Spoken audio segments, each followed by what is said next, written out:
Shalom. Shabbat Shalom. Wonderful to be celebrating a Shabbat with each and every one of you here. Obviously with our hearts and our minds here today, but also a half a world away, we gather together.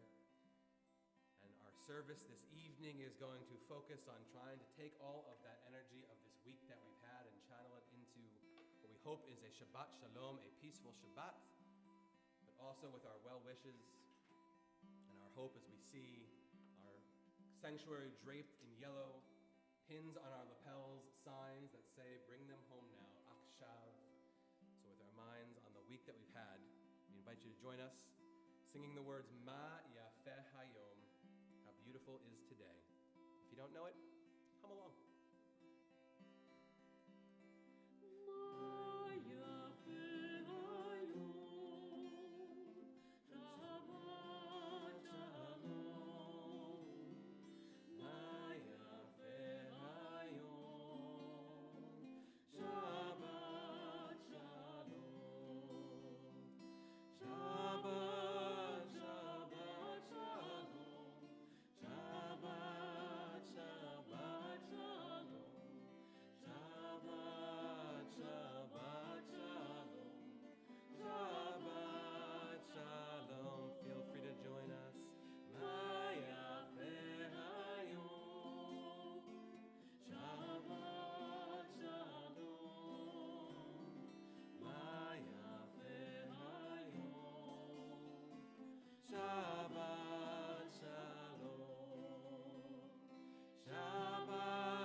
Shabbat Shalom, everyone. It is a pleasure to welcome all of you who are here within our sanctuary and those who are joining us over our live webcast on this, the very first Shabbat of the Hebrew month of Elul, a very special month of preparation, a time of introspection and thought when we look ahead to the month that is to come and the year that will follow it. And who could have ever imagined when we came together last year to welcome 5784, what that year could have brought our way. And even more unbelievable is who could understand that we are still reeling from the repercussions, still praying for our hostages to come home and hoping that there would be far less bloodshed and horror and Jew hate in Israel and around the world. So it's so meaningful that we're all here tonight. I hope that the Bima will become very familiar to you very soon as you see the three of us now week after week and throughout the holidays to Cantor Shemesh. Welcome. It's a joy. And to Rabbi Greenbaum, and to all of you who make our Shabbos so meaningful. Always we start with the lighting of Shabbat candles, hoping that the joy of Shabbat will help to warm our hearts and fill our spirits. But tonight, we begin instead with the lighting of a Yortzeit candle. This time, thinking of those 6 hostages that were nearly home and did not come home, of the 3 police officers that lost their lives, of 14 IDF soldiers in the past week.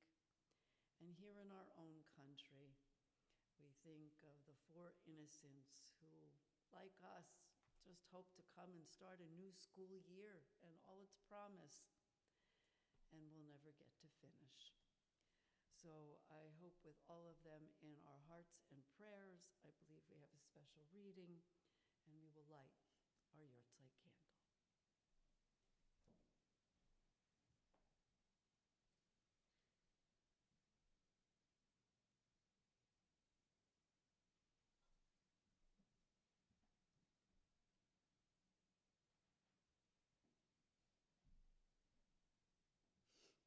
candle traditionally remains lit for the 7 days, our candle will be with us through the holidays as we light it and relight it, thinking of all those that will not have a new year to welcome. To light our candles, it's a pleasure to welcome forward now Jen Paradise. And if you'd like to follow along, we even have prayer books. Page 120 for the candle lighting, 123 for the kiddush.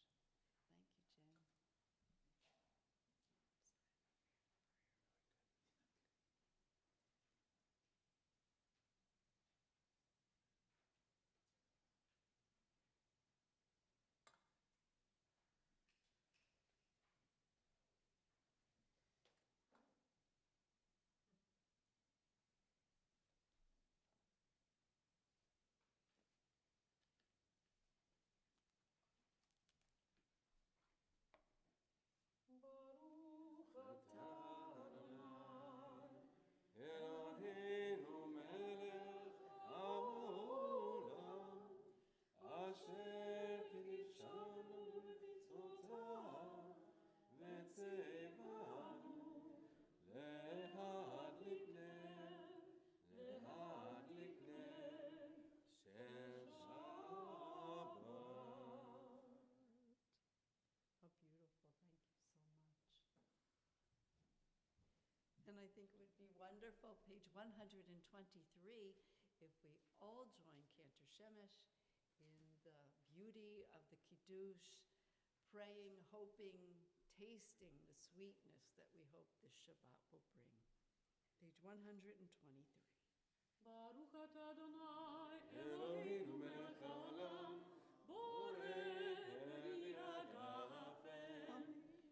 Baruch atah Adonai, Eloheinu melech haolam, asher קידשנו במצוותיו ורצה בנו, בשבת קודשו באהבה וברצון הנחיל לנו, זיכרון למעשה בראשית.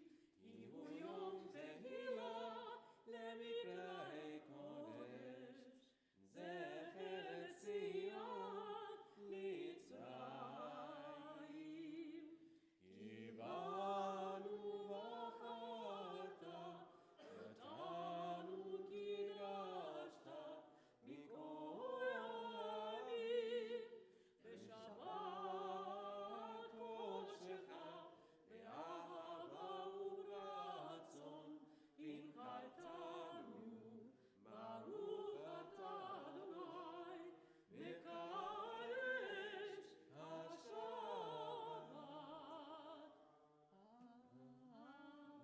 מקדש השבת. אמן. Really? Wine? After this week, we thought we needed the real stuff. Okay. We are on page 138 with Lecha Dodi, and we are going to join together in verses 1, 2, 3, and 9.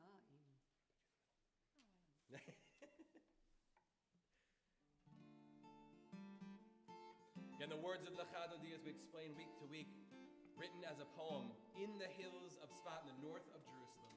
You can imagine people thousands of years ago sitting out there, staring up to the sky, wondering about how incredible this moment of Shabbat is, these 25 hours ahead of us. They came up with the words that you read on page 138. Please join us. Thank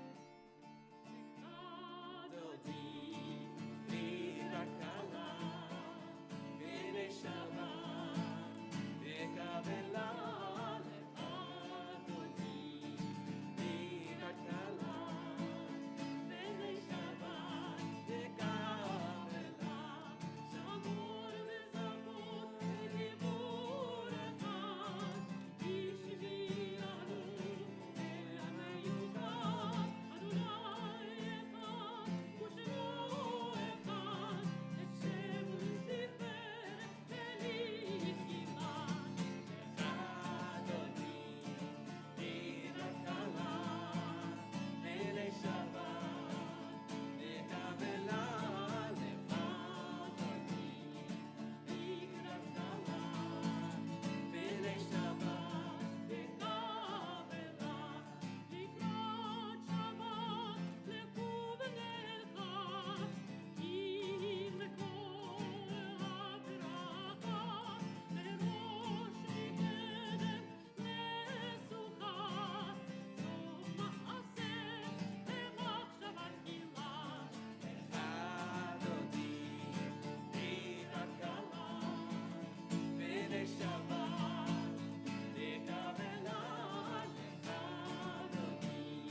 continue our service standing as we turn to page 146 for the Baruch Hu. We're going to do a version of the Baruch Hu we've been doing for the last few weeks or months or so. It's going to start off with a small nigun. We invite you to join us and move into Baruch Hu, and then it will turn the page with us as we go to page 148 for the Ma'ariv Aravim. But we begin standing on page 146.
Together we rise and turn to page 152 as we join together for the chanting of the Shema.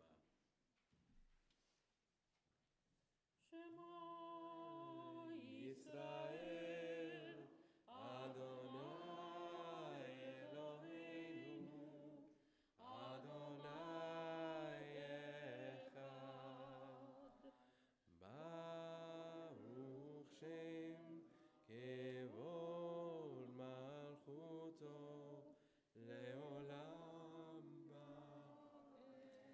And you may be seated as together we turn to page 154 as we chant together the words of the V'ahavta, and I will give you just a little bit of a teaser for what's coming later in the service.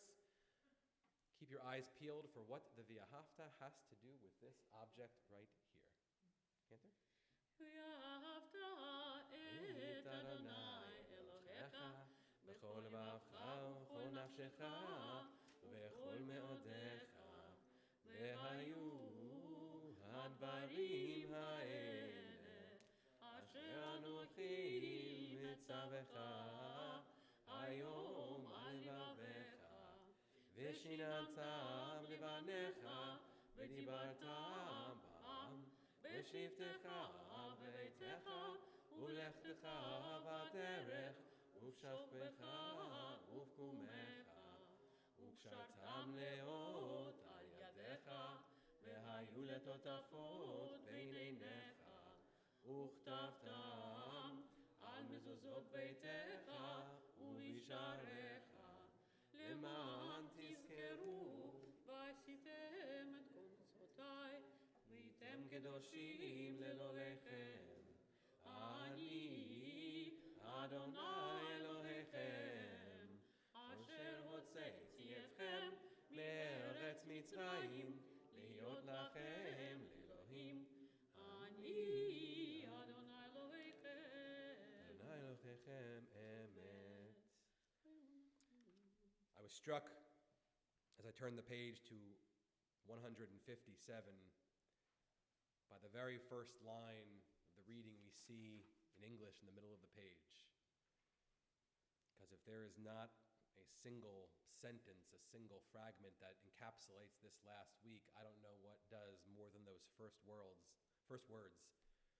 In a world torn by violence and pain. A world far from wholeness and peace, give us the courage to say, Adonai, there is one God in heaven and earth. Please join me. The high heavens declare your glory. May earth reveal your justice and love. From bondage in Egypt we were delivered. At Sinai we bound ourselves to your way together, inspired by prophets and instructed by sages. Time and again we overcame oppressive forces. Though our failings are many and our faults are great, it has been our glory to bear witness to our God, keeping alive in dark ages your vision of a world redeemed. Let us continue to work for the day when the nations will be one and at peace. Then shall we rejoice as Israel did, singing on the shores of the sea. Page 158, the words of the Mi Chamocha.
So for me, I always find comfort in our liturgy. Some people don't feel that.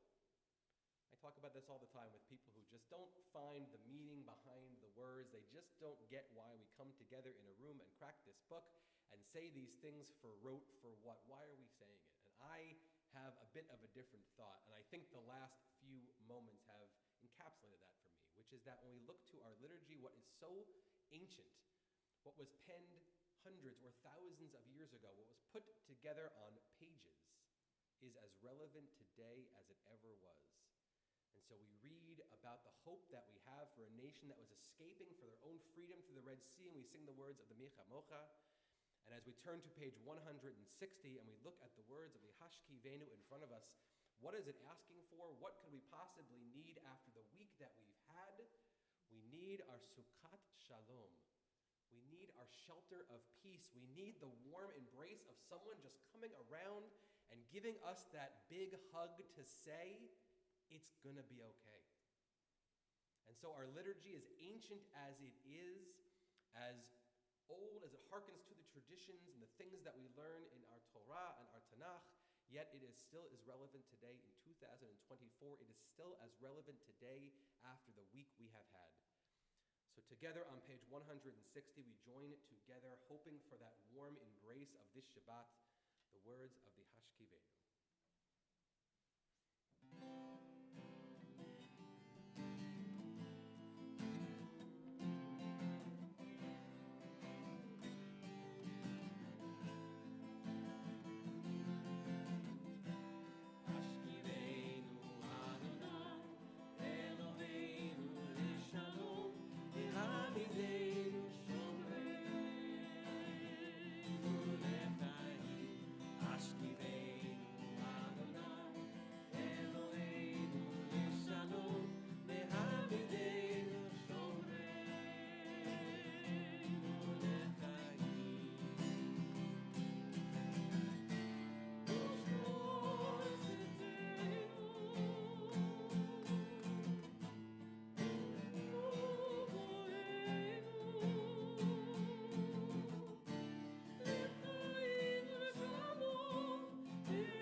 Page 162 brings us to the words of why we are here today, the commandment to keep Shabbat, to make it holy, and one of the ways that we do that is to sing the words of the Vishamru. So please join us on page 162.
for tefillah.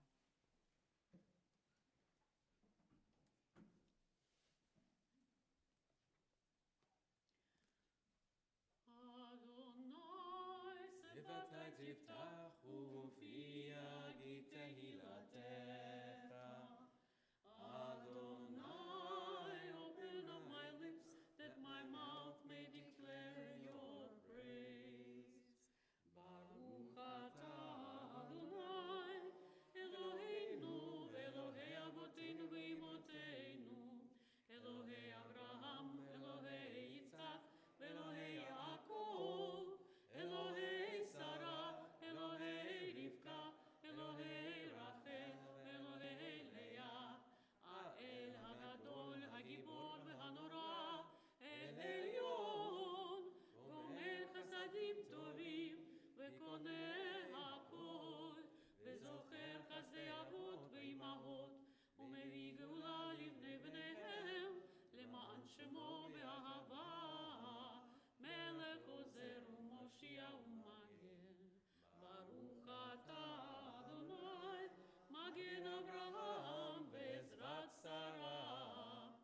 אתה גיבור לעולם אדוני, מחיי הכל אתה רב להושיע, מוריד עטר, מחכל חיים בחסד, מחיי הכל ברחמים רבים, סומך נופלים ורופא חולים, ומתיר אסורים, ומקיים אמונתו לשני עפר, מי כמוך בעל גבורות, ומי דומה לך, מלך ממית ומחיה, ומצמיח ישועה, ונאמן אתה להחיות הכל. ברוך אתה אדוני, מחיי הכל. אתה קדוש ושמך קדוש, וקדושים בכל יום יהללוך סלע.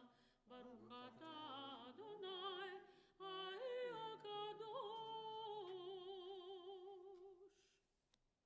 And you may all be seated as we turn to page 173, and we're going to read together, please.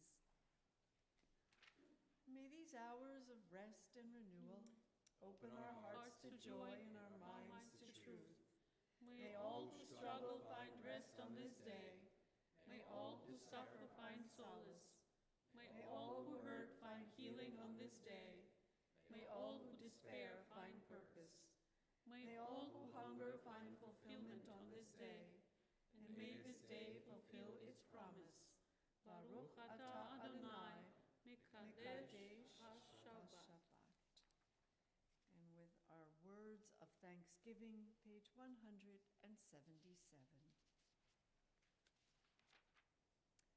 God of goodness, together, we give thanks for the gift of life, wonder beyond words, for the awareness of soul, our light within, for the world around us so filled with beauty, for the richness of the earth which day by day sustains us. For all these and more, we offer thanks. Baruch atah Adonai, hatov shimcha, ulecha na'eh lehodot. Whenever we come together, we find a moment in which to send more healing, more blessings, more love to those who might be in need of that.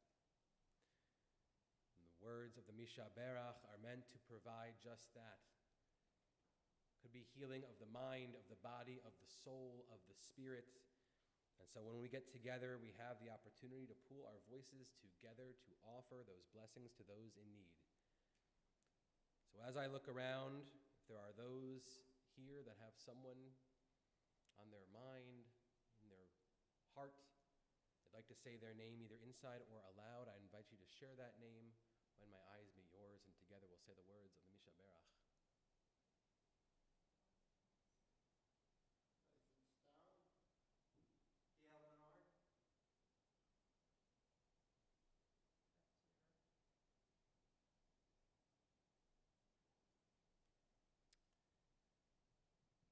this was not on our sheet, but I know we have some people that are here to say a very special Misha Berach, and I'm wondering if together you and I might be able to sing Debbie's version.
Truly, the genius of our tradition is to help us understand that, as the past Torah portion just this past week reminded us, there are blessings and there are curses. And it is our job to find a way to balance them as they flow through each and every day. Indeed, this past week has been one of many curses, and yet I'm sure for each of us individually, we can find reason for gratitude and thanksgiving and blessing. And that is what Shabbat is all about. That is why we were given 6 days of creation with one to rest, but not only for our rest, but more importantly, for God to rest. Just think, if we feel that our shoulders are so heavy and our burdens so great, it's a partnership. So that means our partner too shares our deepest concerns and also needs renewal and strength. And that is why on Shabbat, we offer gratitude, appreciation, and thanks. But we do not petition, we do not beg, and we do not ask. Instead, we turn to ways in which we can be partners in helping to heal our broken world. So let us pause for a few moments, cognizant of all those whose worlds are not only broken, but whose hearts and spirits are broken. And let us look to ways that we, through our behaviors, our words, our deeds, our actions, can help to make the world a little safer, a little happier, a little brighter, and a little kinder for all of us. We pause for a few moments of our own quiet and silence.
I mentioned the last time that we came together to celebrate Shabbat as a community at our Luau Shabbat. I think I've mentioned it before as well, that I live my daily life in this odd sense of circular logic. Because normally we go to bed with the weight of the day resting on our shoulders, sometimes resting on our chest. Sometimes it keeps us up, tossing and turning. Sometimes the day has been wonderful and we're able to fall asleep. But either way, sun drops, the moon comes out, we get ready for bed, we brush our teeth, we go to bed, and the day begins anew the next day. And that's how it was for me most days through October 6th. And I've told the story before that I learned of the events of October 7th via one single thing: a notification on the lock screen of my iPhone. Because I've known Rabbi Masitsky for quite some time now, and one of the things that I know of her is she is adamantly protective of her Shabbat and does not text on Shabbat. Something that I try and emulate quite a bit. And so when I picked up my phone on the morning of October 7th, having just celebrated Simchat Torah here, an incredible evening, before even unlocking it, I saw a message from Rabbi on my lock screen. And instantly I knew something was wrong. And sure enough, that was the very first moment of the unraveling of the last almost 365 days. And since that morning, I continue on that cycle. I continue going to sleep not with the weight of the day necessarily on my chest, not with the calmness and serenity of the evening, but instead, I go to bed wondering what I am going to wake up to. There is, for me, a sense of helplessness being 7 hours away from Israel. I feel like often I am running a race and can't keep up with the pace of the race. I feel like I am living 7 hours behind what's happening, and that is coming from someone who reads the news in Israel, pun intended, quite religiously. And yet I feel like I am the last to know, and I think part of that is my physical presence here, but part of that is the fact that I wake up every morning to what did I miss overnight that happened here overnight that is happening squarely in Israel. Again, 7 hours ahead, when my alarm goes off, say at 6:30 in the morning, the day is already halfway through in Israel. And so it was that I woke up to this week, to my wife simply rolling over to me and saying, "Did you see?" And yet, another one of these mornings, far too many of them in the last nearly year, of wondering what could have happened, and sure enough, she said one single word. She said the word Hirsch. That's all it took. And instantly I knew what had happened. And of course, as we read the rest of the day and we saw the news unfold and we saw the tragedy of the 6 hostages, and we continue to learn the days after how close they were to liberation. We continue to learn the vengeance and the spite and the brutality and the inhumanity and the monstrousness of what had happened. There are not enough descriptive words to talk about the horror and the pain that we see, that we feel, and of course, we wonder what's next. And so, like we have done for thousands of years, what are we to do but fall back on tradition? And it is no accident, as Rabbi mentioned before, that we crack our books, that we open the scroll, we open the Torah this week, and we read a parashah that speaks to us about justice and about strength and about compassion. It gives us one small snippet of a guidebook for having some sort of parity in this world. And one of the things that I think is difficult for us to grasp as Americans living here is that this is a daily struggle in Israel, not about the things that we are struggling with here. We have our own problems, certainly, in the United States, to say the least. But those in Israel are struggling with the same things that Jews have struggled with for millennia. What do you do with captives? What do you do with the hostages? I don't know if you picked up the word that the cantor had chanted, but if we look back at the Amidah, we look back on page, I'm going to give you a page number. We look back at page 168. You don't have to necessarily turn there, but you see it in English. We say a prayer about freeing the captive. It is ingrained in us. It is unfortunately something that our people have known all too well, that we will find ourselves in situations, and what are we to do? And not to ruin the ending for you, but we don't know. We don't know. There is a debate happening in Israel, a real debate happening, not a political debate, although there are certainly plenty of those, and not a debate for aesthetics, although there are certainly plenty of those, and not a debate of the left and the right, because here in America, that's the only kind of way that we can think of debates going on. It's not about that. It's about the practical. Do we have a hostage deal? Do we trade hostages for some semblance of freedom? How many hostages? How many can go free? What happens if things happen like the Gilad Shalit deal happened again? But how do you say that to hostage families? By the way, the hostage families themselves are in disagreement about what should be done about a hostage deal. I say all of this not to pretend to have some answer, but only to tell you that the debates that have been raging in our tradition for thousands of years are unsolved and continue to be brought to life today. When we, as a community, traveled to Israel this past July, we had the opportunity to visit Hostage Square. I think most are familiar, but for those who are not, you can see from the picture here where it says "Bring them home," that is the backdrop of Hostage Square. An organic creation in the days after October 7th, where the hostage family said, what do we fall back on in Judaism when we don't know what to do? We fall back on community.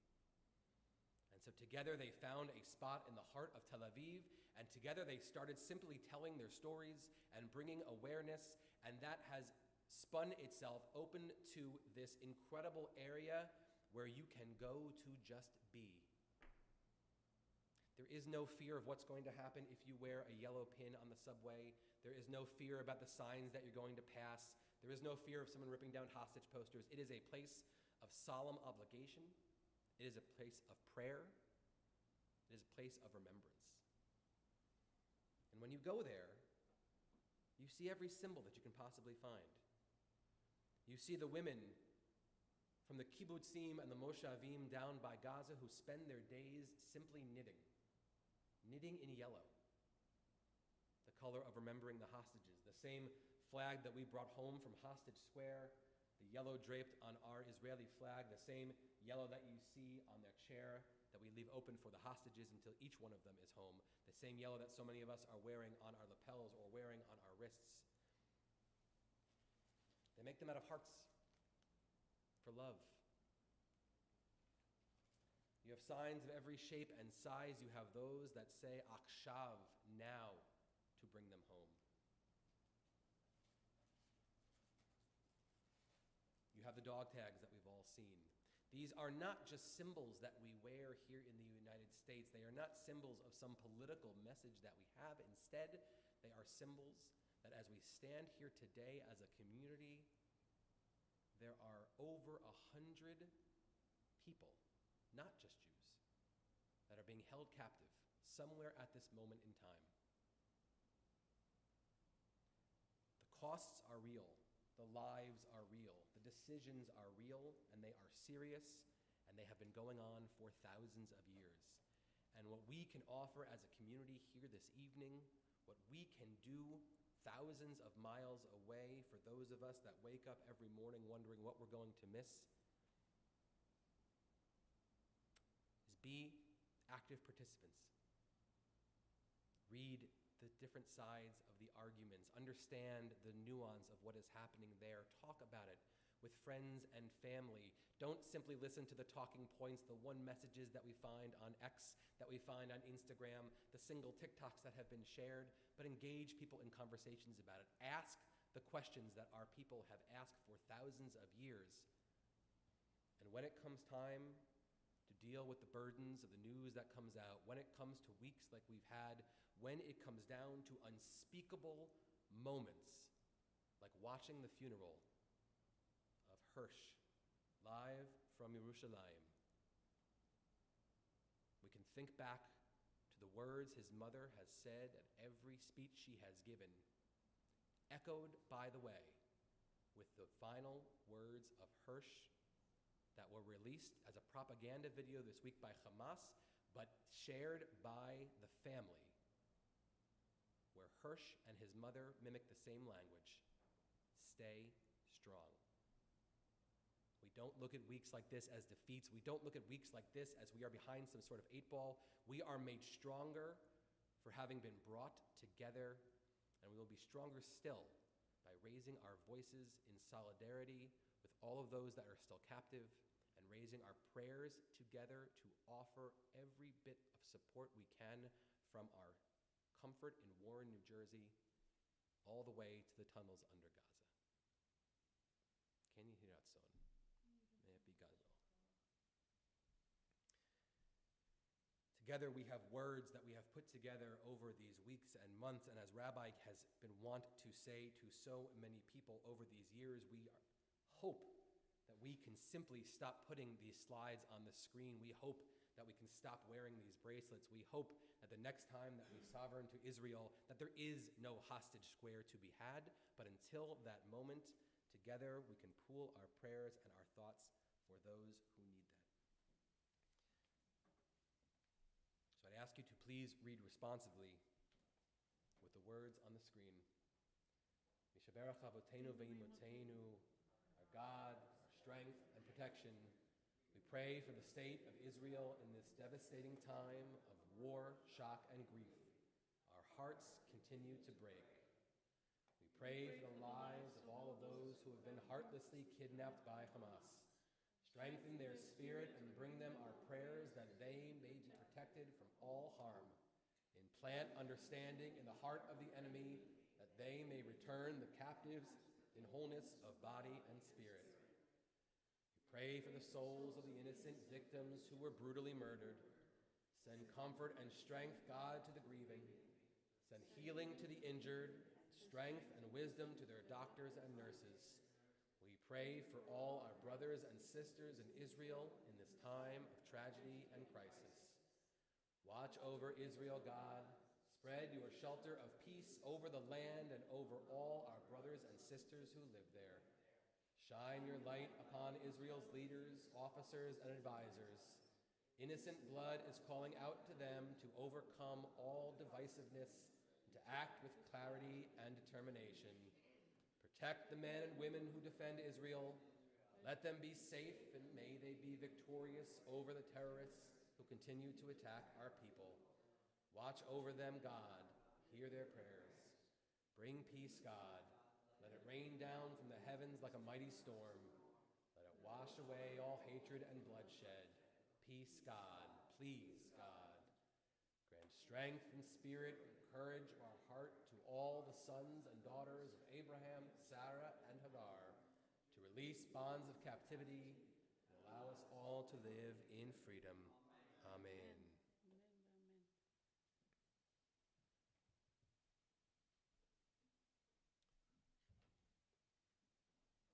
Okay, do you want to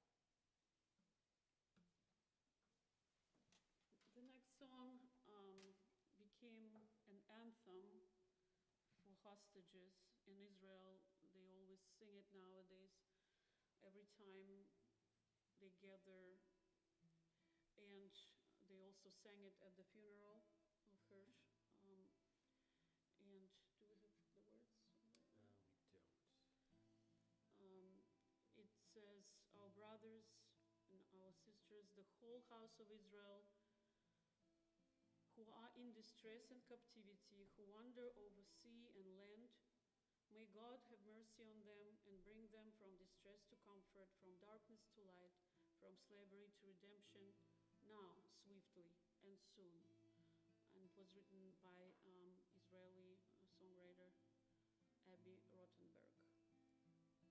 We turn now in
our prayer books to page 586 as we continue with Aleinu. Would you rise, please?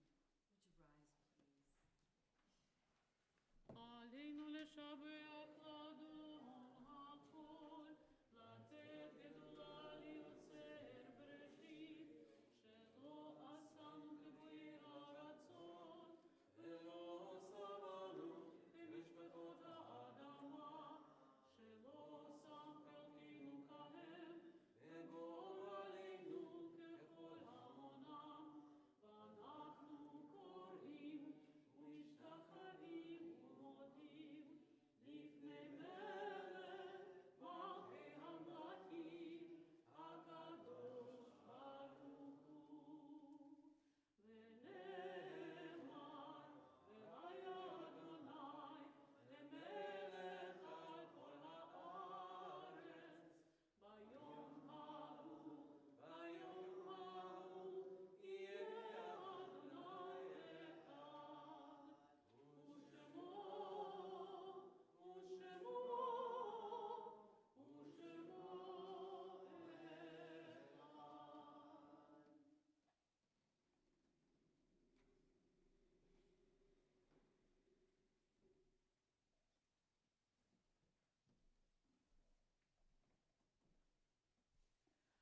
I'm going to ask that we please remain standing, for at this time, as we do each and every time we come together as a community, we remember those who are no longer physically present with us, but whose memories are very much alive in our hearts and in our souls.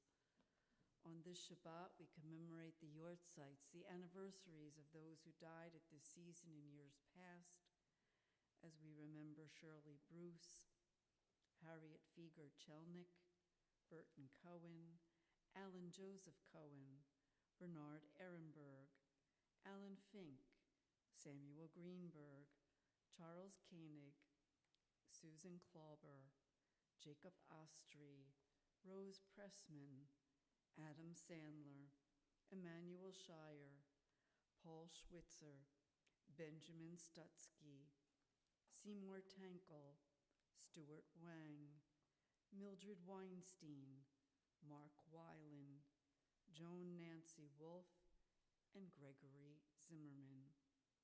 If there is anyone here that is commemorating a Yortzeit and you'd like to add their name, please feel free to do so.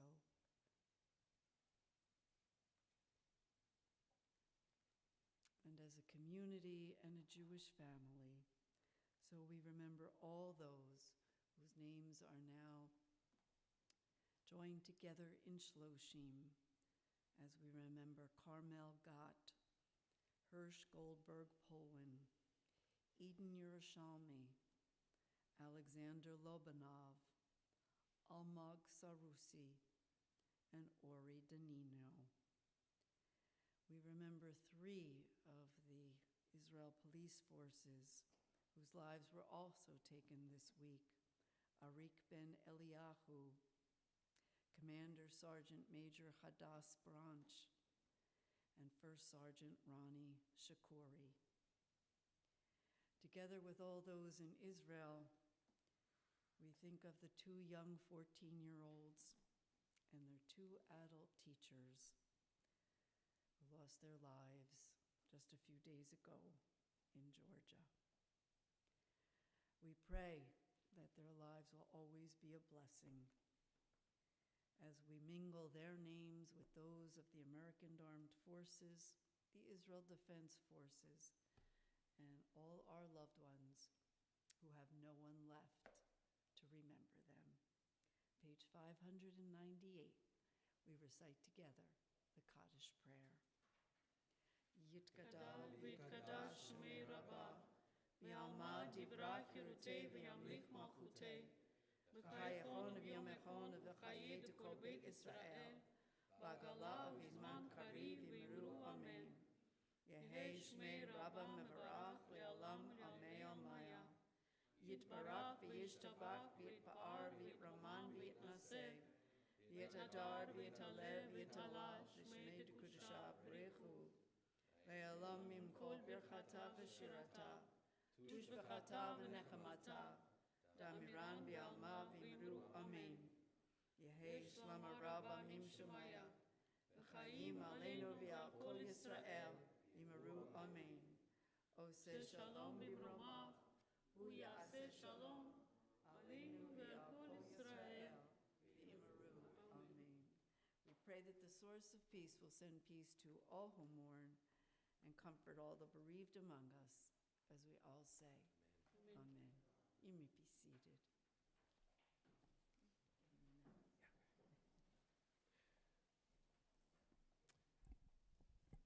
So I was tasked with giving announcements with no set announcement sheet, so I'm going to give it a shot right now. Thank you everyone for being with us this evening for such a impactful week ahead of us. We hope that being together with our community and joining together in prayer and in a common understanding of the world in which we live made you feel even just a modicum better this week. We'll be here once again next Friday evening. We know our high holy days this year are about as late as they can come. Normally we would be in the phases of telling you that these are the plans for Rosh Hashanah and Yom Kippur, and those are certainly out there. Make sure you check your emails, but we got some time, luckily this year, as they don't begin until October. So we will be here all through the month of September on Friday evenings. Once again, our 7 o'clock services have returned from the summer, and we look forward to having you here with us. We begin religious school, J school, not this Sunday, but the Sunday after that. This Sunday, our religious school teachers and our madrichim, our cadre of high school helpers, are training for most of the day on Sunday to make sure that they are ready to to welcome our largest J school in recent history 2 Sundays from now. So we are very, very excited for that. And of course, as we mentioned just before, please make sure you do check your emails, Together Biyachad, and the website for all the information about the High Holy Days. Our registration will close out at some point in the next few weeks, so please make sure that you join us at our litany of services and different offerings that we have all throughout the month of October, which will lead us, what feels like, into Thanksgiving directly from Sukkot, but we'll get there 1 week at a time. I did mention to everyone that we were going to be talking about this object here. And of course, I'm assuming everyone generally knows what this is. This is a mezuzah. And I asked you what it had to do with the V'ahavta. And if you were reading the words of the V'ahavta, you might have seen in the English why this becomes important to that, because the words of the V'ahavta are the whole reason that we hang these quite literally on the doorposts of our homes. Now you might ask why I have this one in my hand right here, and why is it off the wall? This one has not been hung yet. This came back with us from Israel from our recent trip in July. As you can see, it is all made of Jerusalem stone, of course with the color of blue for Israel as well. And our mezuzah that was sitting right outside our atrium, right in the hallway out here, which Rabbi was telling the story of today, is a beautiful piece from the middle of the Negev, handcrafted, but made of olive wood. And so it has been suffering the trials and tribulations of weather here in New Jersey and winters, and it is time for it to be retired. And so we thought, what better evening to talk about hope, about revival, about keeping our traditions alive, than together with everyone here being able to hang this token from Jerusalem on the doorpost of our home here. So we'll invite everyone to join us for the oneg, certainly for our delicious treats, but also we will gather by the door, we'll say Ashehechianu, and we will affix our brand new mezuzah from the streets of Jerusalem to the doorposts of our very own community here. So definitely join us right after this outside. You have to mention the big service on September 20th. Thank you very much. We didn't want Rabbi Greenbaum to do that himself. So just a special reminder that on Friday night, September 20th, it has been quite a few years, in fact, 18 years since our congregation welcomed officially a new rabbi through installation. And so we were going to do that with Rabbi Greenbaum on a Friday night. It is truly a family night of celebration and transition and hope for our very special future here. So please join us, 7 o'clock. And you may ask why Rabbi Monsitsky knows so well that it has been 18 years since the last time we welcomed a rabbi, and that is because, not that she is counting down the days, but knows that it has been 18 years since we welcomed her, and you are sitting in the very first Shabbat of this year, as it were. We began our first celebration of this year quite literally overlooking the city of Jerusalem on top of the Inbal Hotel as we welcomed in Rabbi Monsitsky's very first Havdalah of her farewell year, as we spend every moment that we have together acknowledging the incredible work and leadership and legacy that she is leaving behind. So hopefully you will be joining us for many, many joyous moments throughout this year. As you can see, Rabbi is not going to be want for us being able to honor her, but we will do it no matter what perils it may face. So thank you all for being here for our very first Shabbat of this gigantic year for her. So we're going to finish. Yes, Yep. please. Okay. Our service tonight with the excerpt from Psalm 27, because we're now in the month of Elul, and there is a tradition, a Jewish custom, to recite Psalm 27 every day in the month of Elul. So we are going to sing Achat Sha'alti on page 662. One thing I ask of Adonai, only that do I seek, to live in the house of Adonai all the days of my life, to gaze upon the beauty of Adonai, and to frequent God's temple. Achat Sha'alti. Please join us if you know the melody. If not, just hum along. And learn it eventually, because we're going to do it many times, every day. Achat Sha'alti met Adonai, ota avaken. Achat Sha'alti met Adonai, ota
join us in the motzi so we can go enjoy some sweets in the atrium as we say, Baruch atah Adonai, Eloheinu melech haolam, hamotzi lechem min haaretz.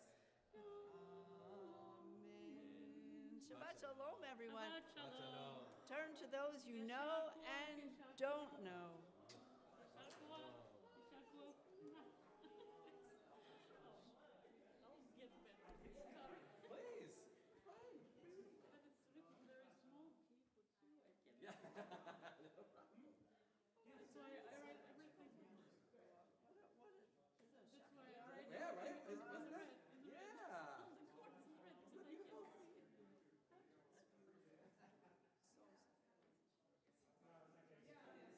So, do you know the blessing that you say? Exactly. It's beautiful.